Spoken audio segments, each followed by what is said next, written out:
I'll go ahead and open up for any questions you guys have. Just general takeaways, impressions. I mean, what do you see out there? I thought the defense flied around really well today, especially the back seven.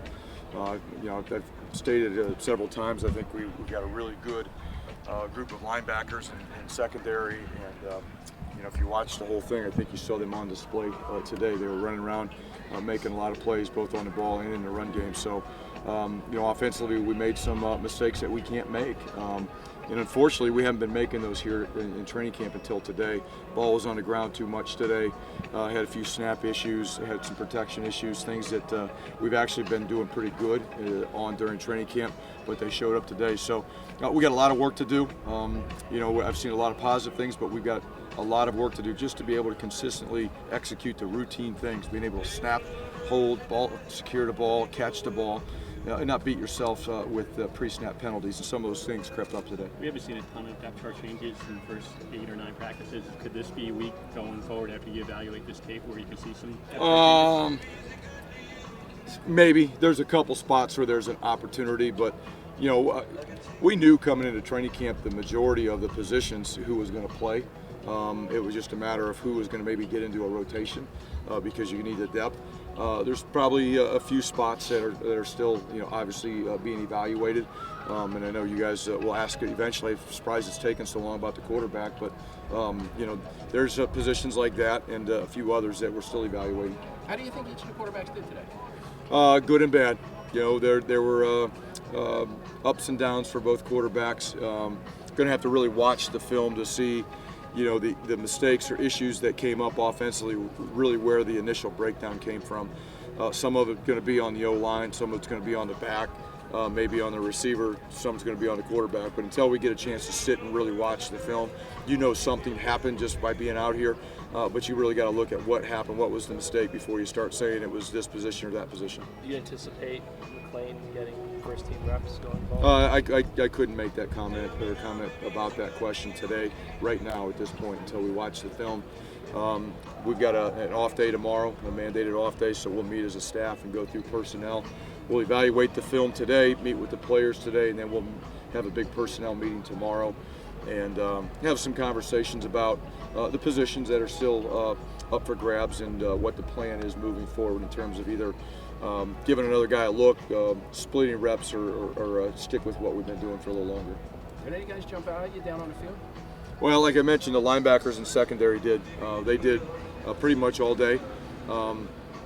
At the end, we got down in the red zone. The offense had some success running the ball down there. Got to figure out why we did pull some of the starting guys, the first-string guys, when we got down there because they had enough reps. So got to look at that. But for the most part, our secondary and linebackers played really fast today. How about Malik Dixon vaulting his way up to first team reps of safety? How has he looked, I guess, in camp, and what has he done to kind of merit those reps? Well, he's done a lot. He's not fully cleared yet medically. He's pretty close.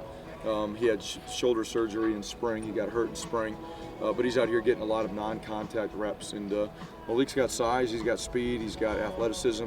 Chris Izian is another safety that's splitting time with him at that position. And they've both been going back and forth with the one. So that's a position where, again, nothing's finalized yet. We've had 2 different individuals getting reps with the ones. I don't see that changing through this next week. Those guys will both still be going back and forth. But I've seen a lot of positive out of both of them. How was interacting with the fans during the autograph session? Fans are always great. The guys, the people that show up on a day like this are diehard Rutgers fans. Beautiful morning, great weather, great football. Just awesome to be able to interact with those guys. Noticed Michael Clark in the stands with the fans. Any update on that? No, he's got some medical things, but no. And then I noticed also Trey Avery didn't play that much. Is he okay also? Yeah, he's okay. Just we held some guys out that it's camp. Guys get banged up. May need a couple days here or there based on an ankle, soft tissue issue or something that's come up. But the only injury note that I will mention to you guys, like always, that there's a long-term deal. Montario Hunt suffered an ACL injury a few days ago. He will miss the season. It was a non-contact deal. He went up to catch a ball, came down, landed a little awkward and knee buckled, and it was confirmed the other day that he had torn his ACL and will be out. And it's tough loss for our team, but really tough for him because he's worked really hard to try to get himself physically developed since he's been here. He's worked hard in the classroom. We really thought he was going to have a chance to help our team. From a wide receiver perspective, Isaiah Washington, Davon Robinson, could they be the home run threats that you kind of need as an offense?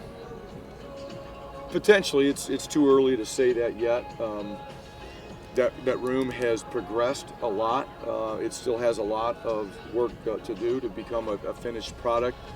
Some individuals have to step up for us to be able to say, hey, they're going to be home run threats. I do think that those guys are going to be consistent targets. Are they going to be necessarily down the field home run threats? I don't know about that. But they are going to be big body targets with good hands that run good routes that I think are going to help us move the sticks. Two more questions. You guys, that right guard spot, I saw you working in Taylor. Is that spot still open? How do you see that going? No. Nick Crimmon's been number one all spring and all fall. That won't change unless something happens. Ron Johnson, are you guys any closer? No update yet on him. It's still some academic stuff. It's taking a little bit longer than we had originally anticipated, but it's not on our end. It's things on the other end that have to get taken care of. Is Michigan playing games, in your opinion? You said playing games. I mean, do you think is Michigan? I didn't know if you said that. That's all. No, he's going to be a grad transfer. So there's, he's got to graduate. They're just to graduate. There's paperwork that has to be done. There's things that have to be finalized. But there's nobody playing any games. T.J. Robinson had one, technically two picks if you count the one that didn't fall back. What do you think of him today? It kind of fits, like I mentioned earlier, the DBs were flying around pretty good today. He was one that was active and around the ball and trying to make some plays. I've really liked what I've seen out of him so far in training. He's going to be a really good player. I don't know what this year will look like for him. Maybe he can get involved in some special teams, but he's got a bright future, and every day he's always around the ball, always making plays. And nothing on Langan? Johnny Langan? No, nothing. Nothing? Hopefully this next week we'll hear something. Thanks, man. All right, thank you guys. Take care. That's cool.